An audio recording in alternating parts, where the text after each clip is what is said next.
Hey, what's up, guys? So, I just wanted to go over something real fast with you guys in case you need it for future reference. If you go on the forums, like the Dakota forums, the 1500 forums, the A body forums, they'll all talk about this and they'll all talk about it being very simple. It's not that fucking simple. You know, they make it sound a lot easier than it really is. I mean, in retrospect, once you get to this point, yeah, it's easy if you have something to go off of. But if you don't have the schematics, or if you don't know what the fuck you're doing, never done work like this, like I do work like this all the time, it's a pain in the dick, man. So I just wanted to help you guys figure out how to get this done. If you're swapping a 3.9 to a 5.9, this is pretty much all you need to do. Well, of different years, I should add that. So when I bought my donor motor and I bought my computer and my donor ECU, or my donor computer ECU and my donor harness, this all came out of a 98. Now, I know the motor will work, obviously, but the computer wouldn't work and the harness wouldn't work because it's a different bus system from what I've heard. And I'm not an expert on that, but I just took their word for it. So anyways, I went back to the junkyard. I got this computer out of a 2002 Dakota 5.9. It actually looks brand fucking new. I got super lucky on this one, dude. This looks like a car computer exchange computer because I've bought computers from them before. And it's definitely, like I said, it's definitely out of an '02 Dakota. So that'll work. Computer's down. And all that's really left is adding the two other injectors. So basically, like I said, once you get to this point, it's really simple. But until you get to this point, it's confusing as fuck. Wiring always is. So anyways, every injector shares a ground with each other. It runs around in kind of like its own little mini harness. But what you're going to look for is this. There's going to be a section like this on both sides. I cut mine out on this side because I wanted as much donor wire as I could for the injector I removed. But you're going to look for a bundle like this and a green and orange wire. This is going to be your ground circuit, this guy. This is your ground circuit for your injectors. Could you ground it to something else? Yeah. It's a hell of a lot easier just to pop it open and ground it to this. So you're going to need 7 and 8. Okay, so lucky enough for me, every one of mine are marked. See, like this is 8.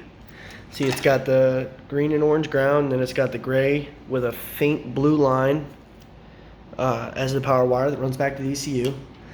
It's also got that handy dandy little prong that you're going to need that clicks into the computer. You're definitely going to need these. You can use any wire, you can use any connector, but you're going to need a ground and you're going to need a power wire with this kind of pin on it. So your best bet, I would just go to like a junkyard. And just to be honest with you guys, I'm surprised as shit I even got this harness in one piece, because usually ECU harnesses are cut to shit. When these guys pull parts, man, they cut this, they cut that, they cut that. So I was blessed. I mean, blessed. I must have just been right guy at the right time, because that car was untouched. When I got there, they pulled the transmission out of it, and it's just been sitting, and I was lucky enough to get everything else off it. So, yeah. So like I said, you're going to need these two injectors. Number 7 is going to be purple. If you're looking for, actual OEM parts, you're going to be looking for a purple for the 7. And like I said, again, the 8 is gray with a blue fainted line. So the more important part is, because you don't even really need to feed them back through this loom. As long as you have 2 grounds, one on each side, the only thing you have to worry about is feeding them into the connectors. So this is going to be there's 2 connectors on the ECU harness. There's this guy, which is all black, and it's got the ground coming off of it. That's the easiest way to tell. This is the ECU ground, I believe. And then you've got this guy, which is in a white casing, okay? This is what you're looking for, okay? So it's gonna feed into the it's gonna feed into the computer like this, okay? The ECU, they face this way, and this one faces that way. So, what you're after is, let me get this ready for you, make it a little simpler.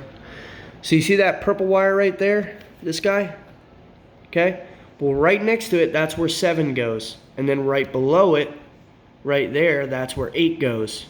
6 accidentally got pulled out, but the order they go in is after this purple wire and after this brown wire, it goes 7, 5, 3, 1, and then it goes 8, 6, 4, 2. And they're right there. They're these 2 rows, and they run that way. And like I said, it's going to plug into your computer this way. Now, mind you, I don't recommend you pull all this shit off, because once you pull this fucking thing off, it's not going to want to go back on. All you really need to do is just pop this back cap off, okay? And you should be able to take your 2-pronged wires, which are those 2 over there. You saw the prongs I showed you, and you just gotta click them in there, lock them in. They should lock in relatively easy. Put this cap back on, maybe add a little bit of tape right here just to hold them still. You know, me, I'm actually gonna snake mine through. I'm gonna open up my O2 harness and I'm gonna snake my wires all the way through the whole thing just to keep them safe and, you know, keep them from getting burned or anything like that. I'm not gonna, you know, open it up and tape every little individual section like the factory did. I'll probably tape over, you know, any tape that gets messed up in the process. But as far as this goes, like I said, I'm just gonna feed mine through, make it look low key, you know, done, and make it look low key factory. And that's all I'm going to do on that, guys. So yeah, again, all you need is 2 connectors. You need a 7 and an 8. And if you're going factory, or if you're going aftermarket or factory, you're going to need these prongs. Now, mind you guys, I don't know if you can get these prongs offline.